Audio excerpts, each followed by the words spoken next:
Buenos días, queridos hermanos. Es un gusto para mí estar en este lugar y poder compartir una vez más la palabra del Señor. Si tendría que poner un nombre o un título a este pensamiento, podría ser el siguiente: puntos de referencia. Puntos de referencia. Aplicándolo, por supuesto, a nuestra vida espiritual, que es lo que venimos a nutrir cada vez que venimos a la casa de Dios, a compartir con los hermanos y a ser edificados en nuestra fe, adorar, escuchar, hablar con el Señor, a crecer en la gracia. Vamos a mirar rápidamente Colosenses capítulo 1 y vamos a leer Colosenses 1:15. Dice la palabra: Él es la imagen del Dios invisible, el primogénito de toda la creación, porque en Él fueron creadas todas las cosas, las que hay en los cielos y las que hay en la tierra, visibles, invisibles, sean tronos, dominios, principados, sean potestades. Todo fue creado por medio de Él y para Él. Y Él es antes de todas las cosas, y todas las cosas en Él subsisten. Y Él es la cabeza del cuerpo, que es la iglesia, el principio, el primogénito de entre los muertos, para que en todo tenga la preeminencia. Por cuanto agradó al Padre que en Él habitase toda plenitud, y por medio de Él reconciliar consigo todas las cosas, las que están en la tierra como las que están en los cielos, haciendo la paz mediante la sangre de su cruz. Y damos vuelta a la página en el capítulo 2, versículo 10 dice: y vosotros estáis completos en Él, que es la cabeza de todo principado y potestad. Y en el verso 9 decía: porque en Él habita corporalmente toda la plenitud de la deidad. Aquí se nos presenta al Señor Jesucristo en 6 funciones características: como imagen de Dios, como creador del universo, como cabeza de la iglesia, como plenitud de Dios, como redentor del mundo y como reconciliador de todas las cosas. Y solamente tomaremos como meditación y aplicación acerca de que Jesús es la plenitud de Dios encarnada y transferida a nosotros que somos sus hijos. Rápidamente, en solo 2 minutos, hacemos un pequeño contexto de esta congregación. La ciudad de Colosas era muy pequeñita, formaba parte de las iglesias del sur de Grecia, era como un triangulito, estaba Colosas, la Odisea y Hierápolis arriba, era como un triangulito, separadas 10, 12, 14 kilómetros una de otras. Y Pablo no conocía personalmente a los cristianos que se reunían allí en la ciudad de Colosas. ¿Por qué? Porque nunca había estado allí. Pero sí estuvo 2 años en la ciudad de Éfeso, que distaba de Colosas 160 kilómetros. Así que muchas personas, viajantes, transeúntes, como Éfeso era una ciudad grande, como dije, tenía 340.000 habitantes, muy pluralista, cosmopolita, había gente de todas las razas. Pasaban por allí, hacían sus negocios y seguían, y algunos se establecían en ciudades más pequeñas para vivir tranquilos, como pasa más o menos hoy, como un pueblito. Conocemos que el encargado se llamaba Epafras, había un matrimonio muy noble, muy servicial, como Filemón y su esposa Apia. Había un reo que había sido liberado, como Onésimo, se congregaba allí. Pero hasta ahí todo normal, una iglesia con una mixtura cultural, gente acaudalada, gente de clase social un poquito más baja, pero ese no era el problema. El problema es que esta iglesia tenía algunas amenazas en puertas. Como todas las iglesias, las tenemos. Tenemos potencialidades, pero también tenemos amenazas. Dice, no, pero las iglesias de antes eran mejores. No necesariamente. La iglesia de Corinto, por ejemplo, la primera carta tiene 16 capítulos y son 16 problemas. Aquí encontramos solo 3 que los detallo rápidamente, pero no nos vamos a concentrar en el problema, sino en la solución. El primer problema eran los religiosos judaizantes. ¿Quiénes eran? Bueno, gente de fe judía que había sido formado en esta religión, con los 613 preceptos que tiene la religión judía, con sus 7 fiestas anuales. Y de pronto, en la era de gracia, Jesús es todo suficiente y los pastores dicen, no hace falta observar los días de reposo, las fiestas, cuidar el sábado estrictamente, y algunos empezaron a molestar. Yo creo que simplemente porque eran 14 siglos de tradiciones. Y cuando uno se ata a una tradición puede ser muy buena, pero no deja de ser más que una tradición. Y lo peor que puede hacer una iglesia es ser tradicionalista. Eso dejarlo para los grupos de samba, los grupos musicales, defensores de la tradición. Es más, Jesús lo condena a los fariseos y le dice, ustedes están invalidando mi mandamiento a causa de vuestras tradiciones. Así que tengan cuidado, porque Jesús es todo suficiente. En segundo lugar, otro problema que estaba infiltrándose en la iglesia eran el gnosticismo. ¿Qué es esto? ¿Qué palabra rara? Bueno, deriva de la palabra griega gnosis, que quiere decir conocimiento. Es la gente que quiere saber de Dios a través de una fe científica. Error. Si querés estudiarlo a Dios a través de un laboratorio, tengo malas noticias, no lo vas a lograr. No vas a poder hacerlo. A diferencia del ateísmo, el gnóstico dice, si a mí me dan pruebas científicas de la existencia de Dios, yo voy a creer en Él. El ateo dice, yo nunca voy a creer en un ser superior, porque la religión es como buscar un gato negro en una pieza encerrada con la luz apagada, y encima ese gato no existe. Eso te van a decir, o así te va a ver alguien que no cree en nada, al que cree en algo. En el caso de nosotros, en un ser superior que nos dio la vida. Podría detenerme en estos puntos que cité, en cómo lo vemos a Jesús como cabeza de la iglesia, creador del universo, y en cada una vemos su función sublime, y ahí tenemos que enfocarnos. Así que el gnosticismo, ¿por qué era un problema? Porque querían ridiculizar a los que tenían una fe genuina y sincera, como diciendo, comprobame de tu fe. A mí todo el tiempo me lo dicen. Todos saben que soy naturalista, ateísta, que creo en Dios y lo veo reflejado casi todos los fines de semana en la naturaleza. Y me nutro y me edifico y adoro. Todos lo saben. Y me dicen, pero esto es evolución. Y yo le digo, sí, yo tengo una fe evolucionada. Una fe que todos los días crece y se nutre. Pero es todo un ejercicio de lo que pensamos, lo que sentimos y en consecuencia cómo vivimos. Así que cuando Pablo en cada una de las 13 cartas que escribe habla de este problema, no usa la palabra conocimiento, que es la palabra gnosis, sino la palabra gnomai, que quiere decir conocimiento cordial de corazón a corazón, como un esposo conoce a su esposa cuando están juntos en su lecho matrimonial, o dos hermanos se abrazan, se tocan, se quieren y crecen en amistad. Ese conocimiento nunca es necesario que pase por un microscopio o un laboratorio. Cuando una madre o un padre ya no están con nosotros, por más que en la autopsia lo corten en 100 pedazos y traten de buscar y encontrar dónde estuvo el amor con que esa madre me amó, no lo va a encontrar solo materia. Pero el amor estuvo, porque lo hemos vivido y experimentado en una caricia, en la provisión, en un cuidado, y todas las formas que las mamás saben demostrar el amor a sus hijos. No se pone en duda. Además, los gnósticos decían que la materia era mala, que todo lo bueno era lo que el hombre podía pensar, todo lo sublime, se elevaban. Estas son todas prácticas antiguas, pero que hoy tienen otros nombres. Hoy se puede llamar metafísica y nueva era, pero es más o menos lo mismo. Y en tercer lugar, un problema que había allí era el misticismo oriental. A ver, decían, en cuanto a los gnósticos decían que Jesús, no negaban la existencia de Jesús, pero decían que era solo una manifestación de lo divino hacia lo terreno, la figura de Jesús.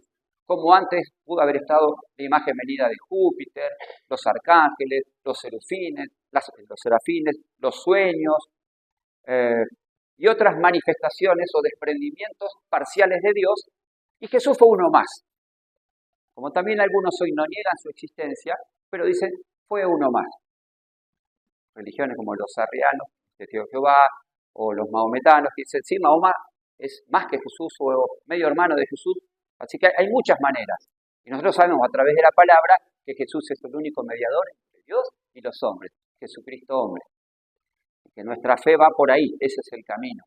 Y por último, el misticismo oriental, la palabra te lo dice. Misticismo viene de mezcolanza. Esto me sirve, lo tomo, esto me sirve, lo tomo, esto me sirve, lo tomo. Los romanos hacían eso, para que ninguna de las culturas que ellos dominaban se les enojaran.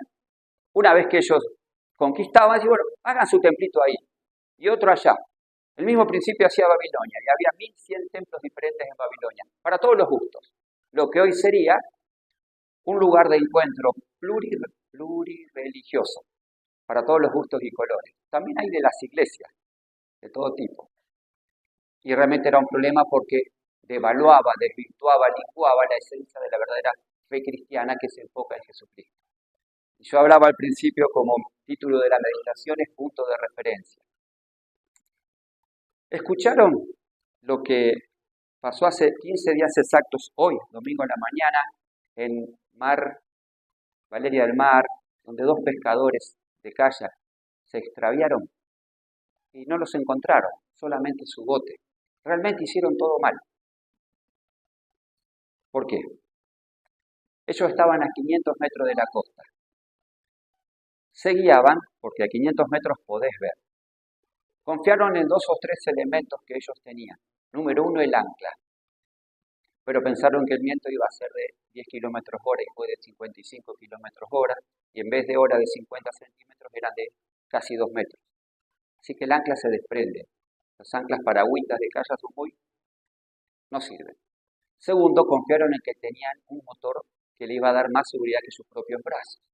Pero el tema que la carga de un motor eléctrico es 1 hora 10, con el agua calma, pero con viento consume 2 y hasta 3 veces más y la batería de ese motor se gastó mucho más rápido. Y se perdieron, fueron arrastrados tal vez 40, 50 kilómetros más adentro y todavía no los encuentran. Perdieron el punto de referencia. La laguna Setúbal mide 9 metros por 23, la navegué varias veces. Cuando está nublado, no hay mucho punto de referencia, nadie ve a 23 kilómetros sin un catalejo, una largavista. Cuando más o menos hiciste un trecho, un tercio, empezás a ver el Hotel de Ate, que es lo más grande que hay ahí a la par del puente colgante.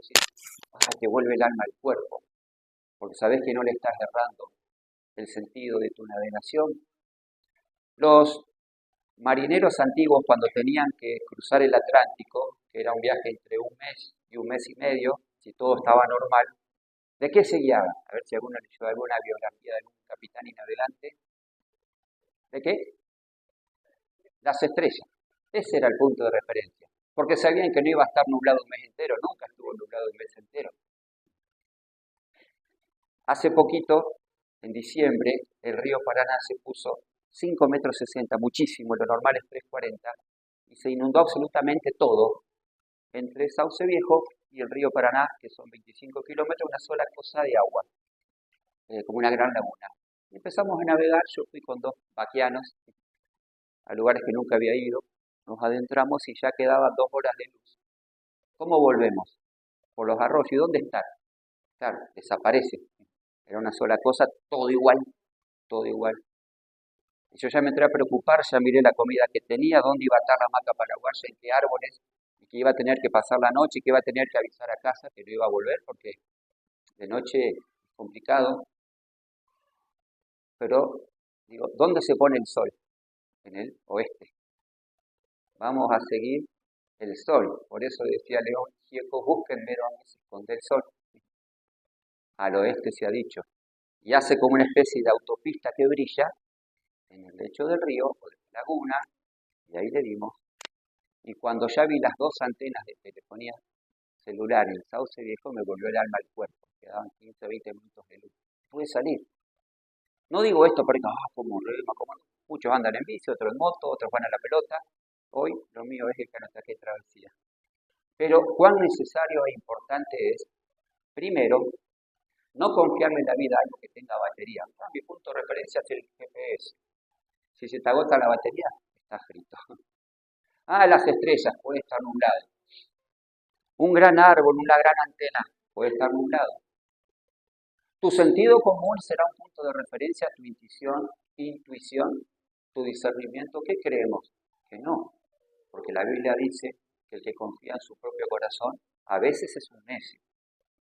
Entonces, aquí había una iglesia que tenía todo tipo de amenazas doctrinales, tempestades morales, donde la verdadera fe de los creyentes estaba siendo zarandeada y puesta a prueba, como en casi todas las iglesias del primer siglo y como las iglesias del siglo XXI. No luchamos por lo mismo, pero más o menos son cosas parecidas, con otros nombres.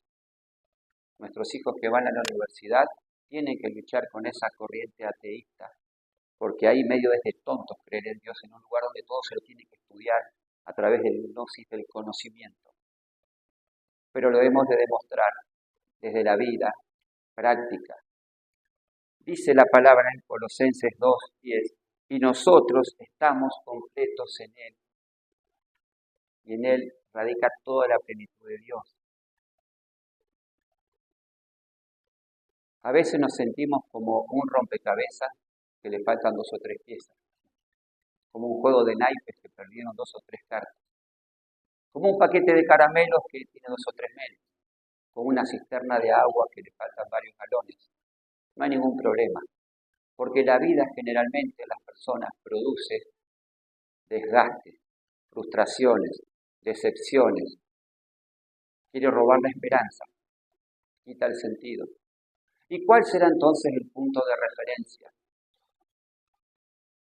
Nuestra sabiduría, el título que podamos alcanzar, la conquista material, las cosas que nos podamos comprar.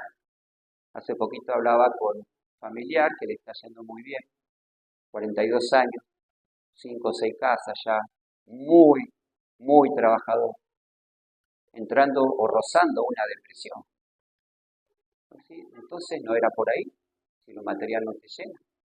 O tal vez para algunos la buena salud es un punto de referencia, van al gimnasio, comen sano, pero te das cuenta que tarde o temprano, por más que cuides la máquina hermosa y maravillosa llamada cuerpo, tarde o temprano sus sentidos van a ir a menos, ese cuerpo se va a ir deteriorando y un día va a ser comida por gusanos o quemado por el fuego. Entonces, tampoco es seguro ese camino. Y lo que Pablo está diciendo es que esta iglesia y todas las iglesias tenemos que enfocarnos y tener siempre puesta la mirada en el trono, en el galardón donde está Cristo. Esas luchas internas que todos tenemos, hermanos, por diferentes situaciones, del orden puede ser moral, familiar, aún doctrinal, eclesial, se solucionan simplemente o complejamente elevando la mirada hasta el trono donde Dios mora. Ni siquiera tenemos que mirar a la cruz, porque ahí ya nuestra deuda fue saldada. Ahí resolvimos nuestro pecado y somos hechos nuevas criaturas. En el concepto lo sabemos, en la práctica nos cuesta un montón. Quiero decirle que en el Antiguo Testamento siempre las personas estaban en Dios, los hebreos estaban en Dios, pero Dios no estaba en ellos. ¿Qué quiere decir? Cada vez que hacían un ritual o un sacrificio estaban en Dios, cada vez que iban al lugar santo o se arrimaban al templo o al tabernáculo, estaban en los conceptos y mandamientos de Dios. Cuando recordaban las 7 fiestas estaban cerca de lo que Dios quería que hagan. Pero en el nuevo tiempo, en la gracia, en la dispensación, en este tiempo presente, Dios está en nosotros. Esto es terriblemente más transversal. Dios mora en nuestro corazón. Así que cuando estamos orando, no estamos hablando solo. Estamos hablando con Jesús. Y si Dios está en nosotros, ¿por qué deberíamos estar incompletos? Por eso Santa Teresa de Ávila decía, quien a Dios tiene, nada le falta porque solo Dios basta. O Agustín de Hipona decía que nacimos con un vacío en forma de Dios y que solo se llena cuando Dios está en nuestro corazón. Es así de simple y de profundo al mismo tiempo. Pero para que Dios more en plenitud hay que vaciar el contenido que antes llenaba nuestra vida. Pueden ser, como en este caso, una filosofía equivocada, conceptos erróneos. Qué difícil que es a las personas que suelten algo, a lo cual se aferran porque le enseñó el papá, el abuelo, el bisabuelo. Así somos, ¿no? Son como relicarios o necesitamos referentes visibles, como los judíos cuando estaban peregrinando, lo peor que pudieron hacer es construir un becerro de oro para tener un referente visible. San Pablo decía, nosotros andamos por fe, no por vista. Además, tampoco se trata de la religión o el cargo que ocupes y lo evolucionado que estés en tu crecimiento espiritual. Lázaro no era parte de los 12 discípulos. Estuvo enfermo y murió. Y Jesús lo resucitó al cuarto día. Y no nos dice la palabra que ninguno de los 12 Jesús los hubiese resucitado porque todos murieron después que Jesús. Pero a Lázaro lo amó y lo levantó. Por lo tanto, intimidad vale más que título.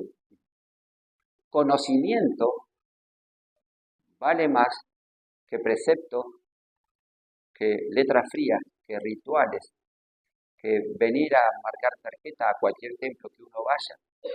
Por eso San Pablo dice en Filipenses capítulo 3, versículos 9 y 10, a fin de conocerle y experimentar el poder de sus padecimientos para ser semejante a él en su muerte. Todos quieren conocer a Jesús, esa partecita de la vida de Jesús que sanaba y hacía milagros y liberaba. Pero el paquete completo nos dice que Jesús nació humilde, vivió una vida muy simple, con privaciones, sin lujos, amó hasta el final y resucitó. Eso es cristianismo. Por eso es más importante la fe que cualquier otro bien que podamos tener o conocer. Conocer a Jesús es el mejor punto de referencia que podemos tener en nuestras vidas. Por eso Jesús, y lo repito despacito, es más importante que la persona con la que te casaste. Jesús es más importante que tus hijos, que nuestros hijos. Jesús es más importante que aquello que amás muchísimo. Porque todo eso, tarde o temprano, se va soltando y nos vamos solos. Por eso decía el padre Atilio Rosso, que murió hace 11 años, un gran trabajador social en Santa Fe, que no solo hablaba de la fe, sino que construía casas. Él dijo una vez, todas las miserias que padezco y los conflictos que tengo, los resuelvo en base y conforme a la gran comisión que me dejó mi Señor Jesucristo, que era de hacer discípulos. Qué importante. Esa es la perspectiva elevada y cristiana. Jesús es más importante que la pérdida que tuvimos. Jesús es más importante que el dolor que te atraviesa, que uno hace de todo eso tu coraza y lo único que hace es blindarnos. Jesús es más importante que cualquier pastor ocasional que esté en una iglesia. Jesús es más importante que ese lugar que amás y te gusta, que ese proyecto futuro que tenés para cuando ya estés retirado y te jubiles. Jesús es todo suficiente. Por eso dice que Él es la imagen de Dios invisible y que en Él estamos completos. En el Antiguo Testamento estaban incompletos. Dios venía y se iba. Solo ungía parcialmente a los profetas, a los líderes, a los guías, y luego esa residencia volvía y si pecaba lo abandonaba. Hoy en día Jesús mora con nosotros, en nosotros. Ya estoy en Dios. No solo estoy en Él, sino que Él está en mí. Por eso, un principio que tenemos que aprender para dejar de responsabilizar a terceros y cuartos cuando nos está yendo mal, que es cuestión de enfoque. ¿Dónde elegimos, según el momento de la vida que estemos pasando, dónde elegimos poner nuestra mirada? Si en un GPS, si en un referente visual, si en el sol, si en las estrellas, si en un amigo. Cuidado, dice la Biblia que Jeremías 9:13, maldito el hombre que confía en el hombre porque cada uno engaña a su compañero. Pero dice la palabra que los hijos de Dios podemos llevar cautivo todo pensamiento a la obediencia a Cristo, y que podemos tener la mente de Cristo en el sentido de que era una mente madura, perfecta, completa, y que nadie le tenía que decir lo que tenía que hacer, porque Él actuaba en Dios todo el tiempo. Y esa es la clave. ¿Cómo hacemos? Porque, por ejemplo, en estas latitudes tenemos que lidiar con una realidad socioeconómica que nos quiere zarandear. Bueno, tal vez en los tiempos bíblicos había estabilidad. Un denario era un denario, un dracma era un dracma, no había inflación. Pero había una espada manchada en sangre que si manifestabas tu fe por Jesucristo, no te iba a atravesar una depresión, te iba a atravesar una espada y te iba a quitar la vida. Era difícil también. Y luchaban con otras cosas más. El Imperio Romano, con su yugo que sometía, extorsionaba con impuestos excesivos. Así que no hay excusas de decir no saber lo mal que la estoy pasando, lo solo que estoy. Tal vez estar solo a veces es la mejor bendición que te puede pasar. En el libro Vive, que relata la experiencia de los uruguayos perdidos en la montaña hace 52 años, dice, cuando en el día 10 nos enteramos por una radio destartalada que había sobrevivido al accidente de que ya no nos iban a buscar más, al principio esa noticia nos devastó, pero después entendimos que fue lo mejor que pudimos haber escuchado, porque ahora ya no dependían de otros que vengan por ellos, sino de ellos que tenían que salir a buscar la salvación, luego de estar 72 días perdidos en la montaña. Dependía de ellos. Y es así.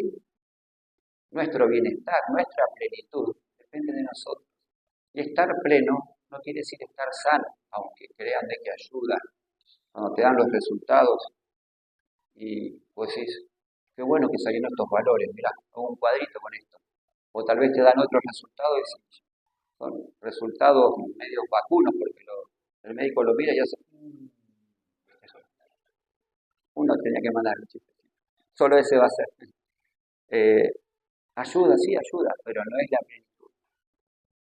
Si no, habría que ver por qué tantos jóvenes y actores famosos, sanos, se terminan suicidando. Quien a Dios tiene, nada le basta, porque solo Dios basta. La palabra en esta mañana es de aliento, queridos hermanos. No sabemos lo que Dios tiene preparado para cada uno de nosotros a lo largo de este año 2024, que pinta muy desafiante. Pero Salomón decía, nada nuevo bajo el sol. Aquello que fue ya es, y lo que ha de ser fue ya, más Dios restaura lo que pasó. Y a nosotros en Cristo nos restaura haciéndonos nuevas criaturas. Es cuestión de enfoque. Es algo que me encanta siempre cuando hago travesías, buscar puntos de referencia. Y hacia allá voy. Y me afirmo y voy. Que me saque 10 ampollas nada más, voy. Un eucalipto, un puente, lo que sea, pero nada me va a mover de ese rumbo. Y dice la palabra que Él es la cabeza, nosotros el cuerpo. Mi oración por esta congregación, por todas las congregaciones cristianas, es que nunca, pero nunca, perdamos el enfoque cristocéntrico. Que nunca una congregación sea más importante una banda de música, los sonidistas, los estudiosos, los pastores a cargo que enseñan la palabra. La doctrina tal vez puede tener puntos ciegos y algunas cuestiones que no entendamos, y no hay problema con eso. A veces, a mayor estudio, es más complicación. Pero es maravilloso conocer a Jesús a través del estudio de su palabra. Porque vos estudias algo y te maravillás. Mirá qué hermoso que era todo esto. Por ejemplo, yo pensé que en el río solo había 2 florcitas, la del camalote que es lila y la del irupé que es amarilla y blanca. Y después indagando me enteré que hay 132 plantas que tienen diferentes colores. Y que hay 110 clases de aves que cantan distintos, que tienen plumas de diferentes colores. Solo por mencionar una partecita de la zona donde hemos nacido. Lo que debe ser ver montañas de 7 colores, valles. Y qué hermoso es saber que nuestro Dios, así como es cabeza de la iglesia, redentor del mundo, también es sustentador de ese maravilloso universo, no solo planeta Tierra, universo. Si hay belleza en cada uno de los planetas que Dios permite que estén flotando en el espacio, Dios mío, lo que debe ser. Pero no nos vayamos al espacio sideral. Volvamos a la Tierra, en el día a día, donde nos ensuciamos los pies y solo vemos a veces días nublados. Queridos hermanos, nuestra fe nos catapulta, pero una fe enfocada en Jesucristo, no en teorías, no en libros, no en personas, sino en Jesucristo. Nos ponemos de pie y nos encomendamos a ese maravilloso Jesús y ponemos nuestro presente en sus manos y salimos a conquistar y enfrentar solo este día. Mañana será otro día, con nuevos desafíos, pero en este día que podamos tener un enfoque cristiano, que podamos bendecir al que va a compartir nuestra mesa a la hora del almuerzo, los mates a media tarde, alguna caminata o recreación que podamos hacer en el transcurso de este día, que vayamos disfrutando de la hermosa presencia de Jesús, aquel que todo lo llena en todo, y siempre con la mirada puesta en el galardón, enfocados allá, donde ese trono es inconmovible, y va a ser mucho más fácil transitar la vida cristiana. Padre nuestro, una vez más, no podemos invocar algo para que venga, porque ese algo ya está en nuestros corazones. Así que lo que hacemos es agradecer tu hermosa presencia en nuestras vidas. Siempre hacemos hincapié en que nos inundes, nos llenes de tu amor y gracia. Pero para que esto sea posible, primero tenemos que vaciarnos de nosotros mismos, para que tú puedas reinar en pensamientos, en emociones y en acciones obedientes que reflejen la gloria de aquel a quien amamos y procuramos seguir todos los días. No nos resulta fácil. Nos pasan cosas como a ti te pasaron cuando ibas a la cruz. Pero queremos continuar. No somos de los que retroceden. Somos de los que perseveran para salvación de sus almas. Gracias porque nuestra alma en ti está segura. Gracias porque el mundo se puede derrumbar de muchas maneras, pero nuestra fe sigue intacta. Nuestro Dios sigue en el trono. El amor de Cristo sigue inalterable. No cambia, nos llena, nos da vida. Que hoy podamos salir de este lugar con esa vida plena que hay solo en Jesús y nada más que en Jesús, a quien amamos, a quien adoramos y a quien le damos gracias. Y en su nombre oramos. Amén. Amén. Muy bien, queridos hermanos. Gracias.